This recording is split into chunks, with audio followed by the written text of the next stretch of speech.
Hello everyone, आज हम discuss करने वाले हैं दिल्ली यूनिवर्सिटीज़ के बीएड कोर्स के एलिजिबिलिटी क्राइटेरिया के बारे में बात करने वाले हैं। अगर आपको दिल्ली यूनिवर्सिटीज़ में बीएड में एडमिशन लेना है सेशन 2025 में, तो किन किन बातों का ध्यान रखना है, कैसे एडमिशन्स होगा, क्या एलिजिबिलिटी क्राइटेरिया है, कौन से पेपर आपको सेलेक्ट करने हैं, ये हम इस वीडियो में डिस्कस करने वाले हैं। सबसे पहले आपको ये भी चीज़ पता होना चाहिए कि दिल्ली यूनिवर्सिटीज़ में जो अब एडमिशन्स हैं वो CUET PG के थ्रू हैं। तो अगर आपको एडमिशन लेना है तो सबसे पहले आपको पता होना चाहिए कि PG का आपको फॉर्म फिल करना पड़ेगा।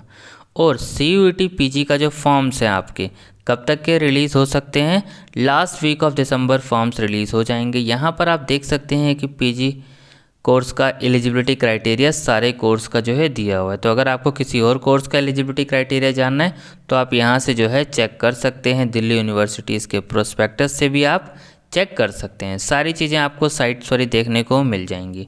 तो हम इसमें जो है बीएड्स के बारे में जो है बात कर लेते हैं। आपको जस्ट थोड़ा सा स्क्रॉल करके यहाँ पे आना है। यहाँ पे देखिए बैचलर इन एजुकेशंस। अगर आपको बीएड में एडमिशन लेना है तो आपको कौन सा पेपर कोड सेलेक्ट करना है, COQP 06। अगर आपने कोई और पेपर कोड सेलेक्ट करा तो आप एलिजिबल नहीं होंगे।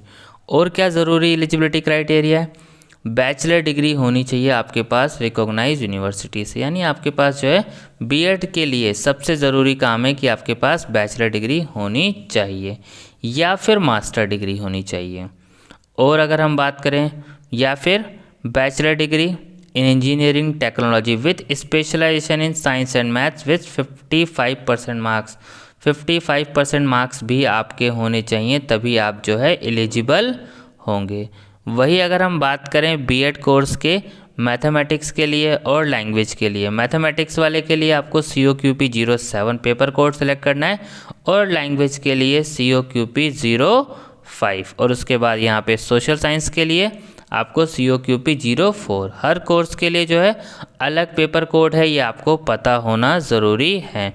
और उसके बाद इसके ही सामने आपको एलिजिबिलिटी क्राइटेरिया दिया हुआ है। अगर आपका पेपर कोड COQP 07 है तो मैथमेटिक्स कैंडिडेट विथ BA और MA इन मैथमेटिक्स होना चाहिए, या फिर आप BCom पास या फिर ऑनर्स होना चाहिए, तभी आप एलिजिबल होंगे इस मैथ्स वाली कैटेगरी में। अदरवाइज आप एलिजिबल नहीं होंगे। तो मैथ्स वाली कैटेगरी में अगर आपको एलिजिबल होना है तो आपके पास जो है BCom ऑनर्स, BCom पास ये डिग्री होनी ज़रूरी है।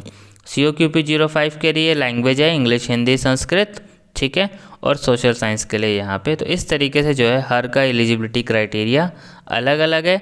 तो जिस भी बीएड में आपको एडमिशन लेना है उस हिसाब से आपको अपना एलिजिबिलिटी क्राइटेरिया चेक कर लेना है और फिर अपना जो है फॉर्म्स फिल करना है। पहला CUET का तो फॉर्म आपको फिल करना ही करना है, ये आपको ध्यान रखना है।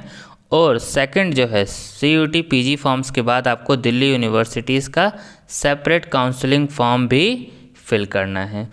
दिल्ली यूनिवर्सिटीज़ के जो फॉर्म्स हैं वो भी जो है जल्द से जल्द रिलीज़ कर दिए जाते हैं एंट्रेंस टेस्ट के रिज़ल्ट के बाद ही। बाकी जैसे ही फॉर्म्स रिलीज़ होंगे आपको वीडियो बना के अपडेट कर दिया जाएगा। Thank you.